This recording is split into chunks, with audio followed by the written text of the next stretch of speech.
नमस्कार दोस्तों, स्वागत है आपका मेरे यूट्यूब चैनल सेल्फ मेडिकोस में। तो आज हम पढ़ेंगे दोस्तों सेल इंजरी। ठीक है, सेल इंजरी। ठीक है दोस्तों, सेल इंजरी। और सेल में जो इंजरी होता है तो उसकी वजह से सेल अपने आप को कुछ एडेप्टेशन करता है। सेल अपने आप में कुछ एडेप्टेशन लाता है, तो उसको हम बोलते हैं सेलुलर एडेप्टेशन।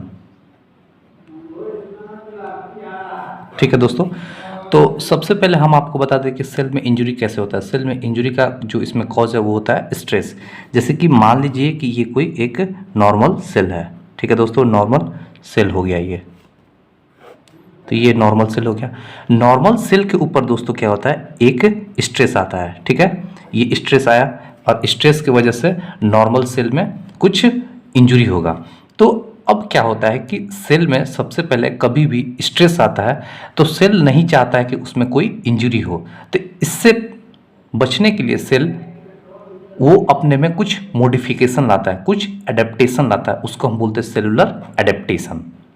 ठीक है दोस्तों, कभी भी जब भी स्ट्रेस होगा सेल में तो सबसे पहले सेल चाहेगा कि उसमें कुछ मॉडिफिकेशन आए, ना कि उसमें इंजरी हो। इंजरी दोस्तों देखिए, जब एडेप्टेशन से कुछ नहीं हो रहा है तब जाके सेल में इंजरी होता है। और इंजरी कैसा हो सकता है, इंजरी रिवर्सिबल हो सकता है, इरिवर्सिबल हो सकता है। तो अब हम देखते हैं कि सेल में स्ट्रेस है तो स्ट्रेस दोस्तों कैसा कैसा हो सकता है। देखिए, जो स्ट्रेस है वो फिजिकल स्ट्रेस हो सकता है, हाइपोक्सिया हो सकता है, इस्चीमिया हो सकता है, माइक्रो बायोलॉजिकल स्ट्रेस हो सकता है, केमिकल स्ट्रेस हो सकता है, इडियोपैथिक स्ट्रेस हो सकता है। वो सारे स्ट्रेस को आज हम लोग इसी वीडियो में डिस्कस करेंगे। तो सबसे पहले देख लेते हैं दोस्तों सेलुलर एडेप्टेशन को। तो नॉर्मल सेल पे स्ट्रेस आया, अब स्ट्रेस की वजह से सेल जो रिस्पॉन्स करेगा उसमें रिस्पॉन्स में क्या होगा, सेल अपने आप में कुछ एडेप्टेशंस लाएगा। तो देखिए एडेप्टेशंस में हम सेलुलर एडेप्टेशन, तो स्ट्रेस जो है, स्ट्रेस की वजह से सेल में क्या है, एडेप्टेशन, सेलुलर एडेप्टेशन। ठीक है दोस्तों, सेलुलर एडेप्टेशन। तो सेलुलर एडेप्टेशन, अब इसको ध्यान से देखिएगा। सेलुलर एडेप्टेशन में दोस्तों क्या क्या हो सकता है, तो इसमें हो सकता है हाइपर ट्रॉफी। ठीक है दोस्तों, हाइपर ट्रॉफी हो सकता है, या फिर इसमें हो सकता है दोस्तों हाइपरप्लेसिया, हाइपरप्लेसिया हो सकता है, या फिर इसमें हो सकता है एट्रॉफी हो सकता है दोस्तों, एट्रॉफी, यानी कि सेल में एट्रॉफी हो सकता है। या फिर क्या हो सकता है, डिस्प्लेसिया, डिस्प्लेसिया, या फिर पांचवा हो सकता है मेटाप्लेसिया। देखिए ये दोस्तों, ये सेलुलर मॉडिफिकेशन है, यानी कि सेलुलर एडेप्टेशन है। जब भी सेल में स्ट्रेस आएगा तो सबसे पहले सेल जो है अपने आप को अडेप्ट करना चाहेगा। ठीक है, जो भी कंडीशन आया उसके हिसाब से सेल अपने आप को अडेप्ट करेगा, या फिर सेल में मॉडिफिकेशन होगा, उस प्रोसेस को बोलते हैं सेलुलर एडेप्टेशन। और सेलुलर एडेप्टेशन में इन्हीं पांचों में से कोई एक प्रोसेस होगा, या तो हाइपरट्रॉफी होगा, या हाइपरप्लेसिया होगा, एट्रॉफी होगा, डिस्प्लेसिया होगा, या मेटाप्लेसिया होगा।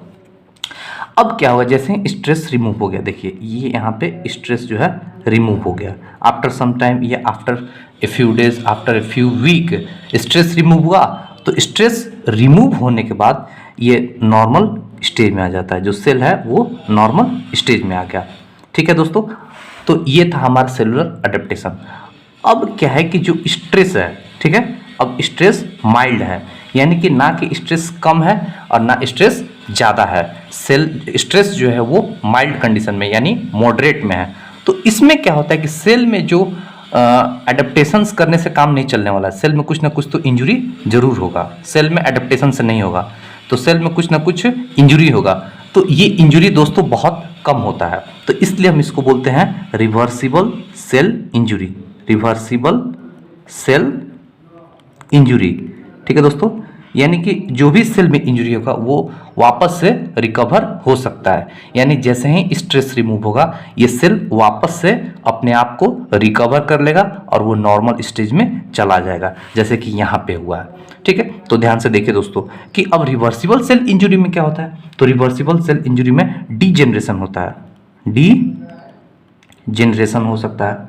ठीक है, या फिर सेलुलर एक्यूमुलेशन हो सकता है, ठीक है दोस्तों। सेलुलर एक्यूमुलेशन का मतलब क्या होता है कि सेल के अंदर कुछ प्रोडक्ट जो है आके एक्यूमुलेट हो जाएंगे बाहर से या फिर अंदर का ही प्रोडक्ट, और ये जैसे ही स्ट्रेस यहाँ पे रिमूव होता है, स्ट्रेस जो है देखिए यहाँ पे स्ट्रेस रिमूव हो गया, स्ट्रेस जैसे ही रिमूव हुआ और ये वापस से सेल जो है अपने आप में नॉर्मल स्टेज में आ जाएगा। ठीक है, तो ये हमारा था रिवर्सिबल सेल इंजुरी। अब क्या होता है दोस्तों, अब जो हमारा ये स्ट्रेस है, यदि स्ट्रेस पहले तो इतना कम था कि सेल में बस एडेप्टेशन हो जाए तो बस सेल अपने आप को बचा सकता है, और जैसे ही स्ट्रेस खत्म होगा वो सेल अपने आप में नॉर्मल स्टेज में आ जाएगा। फिर दूसरे में क्या हुआ कि सेल के ऊपर जो स्ट्रेस आया वो माइल्ड स्ट्रेस था, यानी कि थोड़ा बहुत था। तो इसमें क्या होगा कि सेल में इंजुरी तो होगा, ठीक है, बट कैसा इंजुरी होगा, बहुत ही कम इंजुरी होगा, यानी सेल जितना इंजुरी होगा उसको रिकवर करके वापस से नॉर्मल स्टेज में आ सकता है। अब क्या दोस्तों कि यहाँ पे सीवियर हो गया, ठीक है, सीवियर स्ट्रेस हो गया, सीवियर स्ट्रेस। तो सीवियर स्ट्रेस में क्या होता है, यहाँ पे सेल का दोस्तों इरिवर्सिबल सेल इंजुरी है। इरिवर्सिबल का मतलब सेल जो है वापस अपने नॉर्मल स्टेज में कभी नहीं आ सकता दोस्तों। ठीक है, तो इसको हम बोलते हैं इरिवर्सिबल सेल इंजुरी। ठीक है, इरिवर्सिबल सेल इंजुरी। इस केस में दोस्तों क्या होता है कि सेल अब कभी भी अपने नॉर्मल स्टेज में नहीं आ सकता है। तो जब सेल अपने नॉर्मल स्टेज में नहीं आएगा तो सेल को मरना पड़ेगा। ठीक है, सेल को डेथ होना पड़ेगा। तो इसमें दो प्रोसेस होता है दोस्तों, एक तो होता है नेक्रोसिस, ठीक है, और दूसरा होता है एपोप्टोसिस। क्या दोस्तों, पहला नेक्रोसिस, दूसरा एपोप्टोसिस। ठीक है, ये फर्स्ट, ये सेकंड, नेक्रोसिस और एपोप्टोसिस। तो इन दोनों में डिफरेंस क्या है, इसको बोलते हैं एपोप्टोसिस को दोस्तों programme cell death, programme cell death. ठीक है दोस्तों, ये एक तरह से क्या है, सुसाइड है दोस्तों। ठीक है, सुसाइड है, यानी कि पहले से डिजाइन किया गया है इसको डेथ करने के लिए, यानी जो भी सेल है उसको मतलब उसका रिक्वायरमेंट नहीं है बॉडी में तो उसको डेथ करना, उसको मारना है, उसको सुसाइड हो, उसको मरना पड़ेगा। ठीक है, और दूसरा होता है नेक्रोसिस। तो नेक्रोसिस क्या होता है, ये नेक्रोसिस होता है मर्डर होता है दोस्तों। ठीक है, मर्डर होता है, सेल का मर्डर होता है। तो ये नेक्रोसिस और एपोप्टोसिस जब हम लोग डिटेल में इरिवर्सिबल सेल इंजरी पढ़ेंगे तो हम आपको वहां पे डिटेल में डिस्कस करेंगे नेक्रोसिस और एपोप्टोसिस दोनों टॉपिक को। ठीक है दोस्तों, अब क्या होता है कि हम लोग यहाँ पे देख लिए स्ट्रेस जो है, स्ट्रेस की वजह से यहाँ पे सेलुलर एडेप्टेशन हो सकता है सेल में, और जैसे ही सेलुलर एडेप्टेशन होगा उसके बाद स्ट्रेस रिमूव होगा और नॉर्मल स्टेज में सेल आ जाएगा। फिर क्या होगा, स्ट्रेस जब माइल्ड होगा तो रिवर्सिबल सेल इंजरी होगा, यानी सेल अपने आप को रिकवर कर लेगा, और जैसे ही स्ट्रेस रिमूव होगा तो यहाँ पे सेल नॉर्मल स्टेज में आ जाएगा। बट सीवियर स्ट्रेस जब आएगा सेल के ऊपर तो यहाँ पे इरिवर्सिबल सेल इंजरी होगा, यानी जो भी इंजरी है वो कभी भी वापस से रिकवर नहीं होगा। तो रिकवर नहीं होगा तो सेल को क्या होना पड़ेगा, मरना पड़ेगा, डेड होना पड़ेगा। तो डेड होने के लिए सेल में सेल डेथ के लिए दो प्रोसेस होता है, एक नेक्रोसिस, दूसरा एपोप्टोसिस। अब हम आगे बढ़ते हैं दोस्तों, और आज हम देखेंगे स्ट्रेस कितने प्रकार के होते हैं और कैसे कैसे स्ट्रेस है। ठीक है दोस्तों, तो यहां पे हम लोग पहले पढ़ेंगे हाइपोक्सिया, हाइपोक्सिया एंड इस्चीमिया। ठीक है दोस्तों, हाइपोक्सिया एंड इस्चीमिया। तो देखिए हाइपोक्सिया और इस्चीमिया क्या होता है। सबसे पहले हाइपोक्सिया का मतलब होता है less O2 supply to cell. ठीक है दोस्तों, less O2 supply to the cells. और इस्चीमिया का मतलब क्या होता है, इस्चीमिया का मतलब होता है less blood supply to tissue या फिर सेल, यानी सेल के पास बहुत ही कम ऑक्सीजन, बहुत ही कम ब्लड सप्लाई जा रहा है तो उसको हम बोलते हैं इस्चीमिया, या फिर इंटरप्टेड। जैसे कि मान लीजिए ये कोई टिश्यू है या फिर सेल है और यहाँ पे ब्लड सप्लाई जा रहा है, ठीक है, ये ब्लड जा रहा है इसमें सेल में, तो सेल में ब्लड जा रहा है या फिर टिश्यू के पास ब्लड जा रहा है, तो ब्लड में क्या होता है दोस्तों, ऑक्सीजन होता है। ठीक है, ऑक्सीजन भी साथ साथ जाता है। तो किसी वजह से यहाँ पे ब्लड सप्लाई इंटरप्ट हो गया, ठीक है, तो इंटरप्ट हो गया तो इसको हम क्या बोलेंगे, इस्चीमिया। ठीक है दोस्तों, यहाँ पे इस्चीमिया डेवलप हो गया।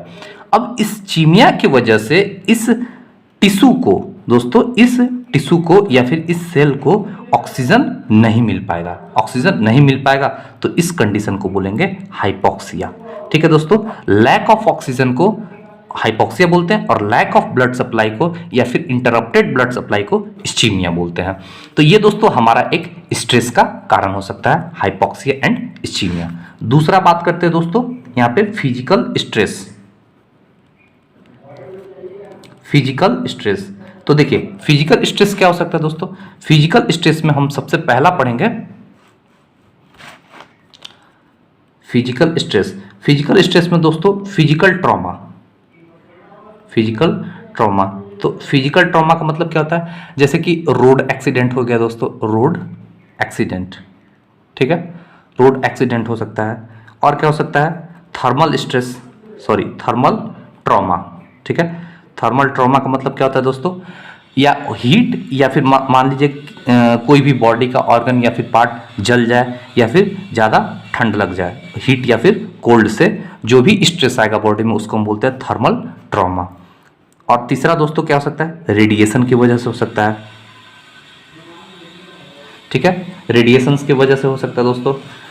तो ये सारे जितने भी हैं ये सारे के सारे फिजिकल स्ट्रेस में आ सकते हैं। और क्या होगा, इलेक्ट्रिक शॉक लग सकता है, इलेक्ट्रिक शॉक लग सकता है। अच्छा दोस्तों, रेडिएशन में कैसा रेडिएशन हो सकता है, यूवी रेडिएशन हो सकता है, या फिर नॉन आयोनाइजिंग रेडिएशन हो सकता है, नॉन आयोनाइजिंग रेडिएशन हो सकता है, ठीक है। तो ये सब सारे फिजिकल स्ट्रेस हो गया।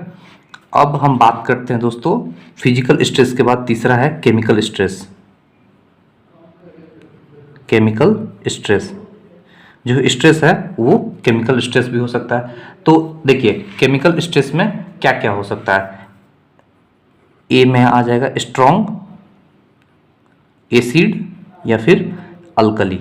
देखिए कोई भी पार्ट पे या फिर बॉडी के कोई भी ऑर्गन पे या टिश्यू पे, वहाँ पे क्या हो सकता है, स्ट्रॉन्ग अल्कली या फिर स्ट्रॉन्ग एसिड हो सकता है। एसिड के अटैक से या फिर स्ट्रॉन्ग अल्कली के अटैक से टिश्यू या फिर सेल इंजर्ड हो सकता है, वो स्ट्रेस की तरह काम करेगा।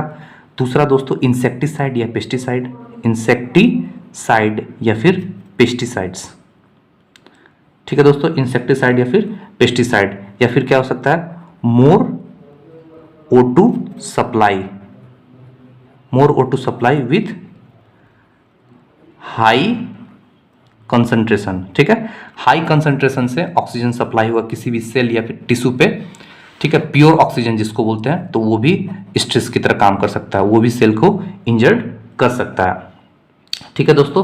अब हम बात करते हैं माइक्रोबियल स्ट्रेस की।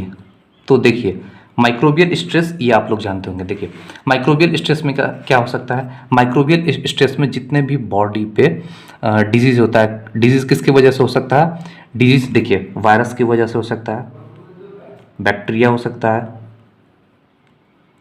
फंजाई हो सकता है, और क्या हो सकता है, प्रोटोजोआ, हेलेमेंथिस, और क्या हो सकता है दोस्तों, हेलेमेंथिस की जगह इसके बाद रिकेट्सिया भी हो सकता है, एक्सेट्रा, बहुत सारा कॉज हो सकता है। ये सारे के सारे माइक्रोबियल स्ट्रेस में आएंगे। उसके बाद हम बात करते हैं दोस्तों इम्यूनोलॉजिकल फैक्टर या फिर इम्यूनोलॉजिकल स्ट्रेस। तो इम्यूनोलॉजिकल स्ट्रेस में क्या आएगा, देखिए इसमें सबसे पहले आता है ऑटो इम्यून फैक्टर, ठीक है, ऑटो इम्यून फैक्टर या फिर डिजीज, ठीक है दोस्तों। ऑटो इम्यून डिजीज यानी कि सेल जो है उसमें ऑटो इम्यून यानी कि बॉडी का इम्यूनिटी खुद ही उसको जब मारने लगे तो वो एक तरह से स्ट्रेस का काम कर सकता है, तो ऑटो इम्यून फैक्टर जिसमें बोलेंगे। और दूसरा इसमें हो सकता है हाइपर सेंसिटिव एलर्जिक रिएक्शन, ठीक है दोस्तों। ये सारे के सारे किस में आते हैं, ऑटो इम्यून स्ट्रेस में आते हैं। अब हम बात करते हैं कुछ आगे,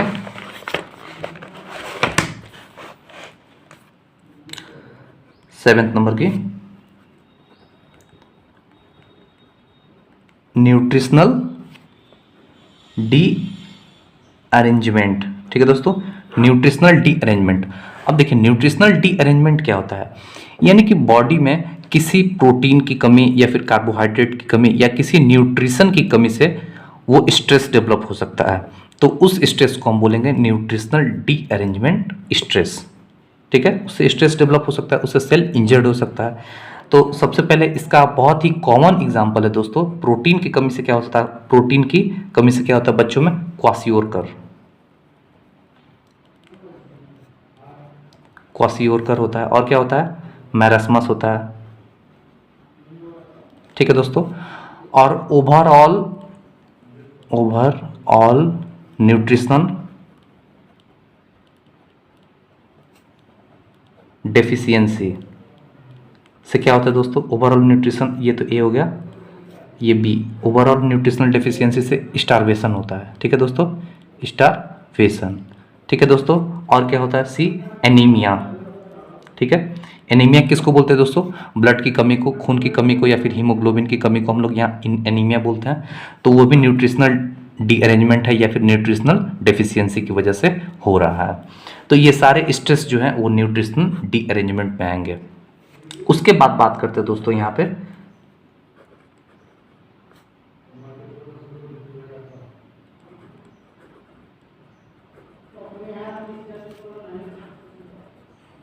psychogenic causes. Psycho means mental, ठीक है, साइकोजेनिक कॉज यानी कि मेंटल स्ट्रेस, यानी ये मेंटल से रिलेटेड है, ये हमारे ब्रेन से रिलेटेड है। तो जब कोई भी डिप्रेशन में होता है, फ्रस्ट्रेशन में हो सकता है, तो वो भी सेल का एक कॉज हो सकता है, डेथ का या फिर इंजरी का। तो इसका एग्जाम्पल हम लोग देखेंगे, इसमें हो सकता है डिप्रेशन, यानी कि डिप्रेशन के वजह से भी बॉडी में या फिर सेल में स्ट्रेस डेवलप हो सकता है, जिससे कि सेल में अडेप्टेशन करना पड़ेगा या फिर सेल को डेथ होना पड़ेगा या फिर सेल में इंजरी हो जाएगा, इरिवर्सिबल या रिवर्सिबल इंजरी होगा। तो डिप्रेशन हो सकता है, और क्या हो सकता है दोस्तों, फ्रस्ट्रेशन हो सकता है। ठीक है, और क्या हो सकता है, वर्क लोड हो सकता है। ठीक है, या फिर मेंटल टेंशन हो सकता है, मेंटल टेंशन हो सकता है, किसी बात का, किसी वजह से किसी इंडिविजुअल या पर्सन को मेंटल टेंशन है, तो इसका भी एक वजह हो सकता है। ये के सारे जो भी कॉज है ये साइकोजेनिक कॉज में आएंगे। ठीक है, साइकोजेनिक कॉज से जो स्ट्रेस डेवलप होगा तो वो किससे रिलेटेड होगा, मेंटल से रिलेटेड होगा। यानी कि कोई ज़्यादा डिप्रेशन में है, उसमें भी स्ट्रेस डेवलप हो सकता है, सेलुलर स्ट्रेस डेवलप हो सकता है, उससे सेलुलर स्ट्रेस। ठीक है, डिप्रेशन में जाने से, फ्रस्ट्रेशन से, ओवर वर्कलोड से, मेंटल टेंशन की वजह से भी यहाँ पे साइकोजेनिक कॉज या फिर साइकोजेनिक सेलुलर स्ट्रेस डेवलप हो सकता है। 9th नंबर पे दोस्तों हम यहाँ पे देखेंगे इडियोपैथिक कॉज। देखिए, इडियोपैथिक का मतलब ही होता है कि अननोन फैक्टर। ठीक है, यानी यहाँ पे सेल का देखिए क्या हो रहा है, यहाँ पे सेलुलर स्ट्रेस डेवलप हो रहा है, यानी सेल में एडेप्टेशन हो रहा है, या फिर सेल में रिवर्सिबल सेल इंजरी हो रहा है, या फिर सेल में इरिवर्सिबल सेल इंजरी हो रहा है। सेल इंजरी तो हो रहा है बट इसका स्पेसिफिक कॉज पता ही नहीं है, तो इसको हम लोग रखेंगे इडियोपैथिक कॉज में। ठीक है, इडियोपैथिक कॉज या फिर इडियोपैथिक फैक्टर, तो इसको हम लोग बोलते हैं इडियोपैथिक स्ट्रेस। इसका कोई भी स्पेसिफिक कॉज पता ही नहीं है किस वजह से सेल में इंजरी हो रहा है, तो इसको हम रखेंगे इडियोपैथिक में। तो थैंक यू दोस्तों, उम्मीद करते हैं आपको ये सेलुलर एडेप्टेशन और स्ट्रेस समझ में आया होगा। नेक्स्ट वीडियो में हम लोग डिटेल में सेलुलर एडेप्टेशन पढ़ेंगे, जिसमें कि हाइपरट्रॉफी, हाइपरप्लेसिया, एट्रॉफी, मेटाप्लेसिया, डिस्प्लेसिया को डिस्कस करेंगे। थैंक यू दोस्तों।